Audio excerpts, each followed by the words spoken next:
शास्त्र तुमच्या दिशांमध्येच लपले. साधं सिंपल, अगदी 2 मिनिटात आपण ते कव्हर करू. बघा, दिशा किती तिकून 10 दिशा आहे. बरोबर आहे.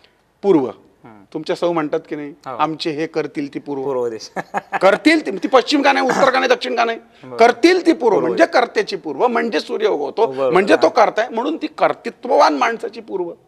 तिथे सूर्य उगवतो. सकाळचा उजेड तुमच्या अंगावर पडला तर जीवनसत्व मिळतं, तुम्ही फ्रेश राहता, तुमची कांती तुकतुकीत, तुमच्या चेहऱ्यावर तेज येतं. झालं झालं करीन ती पूर्व. पश्चात येणारी, शांत करणारी पश्चिमा. स्त्री तत्वाची कारक आहे. संपला. साधं म्हणजे पूर्व उगवणारी, पश्चिम मावळणारी, शांत करणारी. जिला घाबरतात ती दक्षिण, ज्याच्यात क्षीणत्व लपलेला आहे ती दक्षिण. त्या दक्षिणेला काना लावला तर दक्षिणा म्हणजे दक्षिण ही मालदार पण आहे, दक्षिणी पैसा पण देते. कोण म्हणतं दक्षिण दिशेला दरवाजा असेल तर माणूस भिकारी होतो? अजिबात नाही. दक्षिणेला योग्य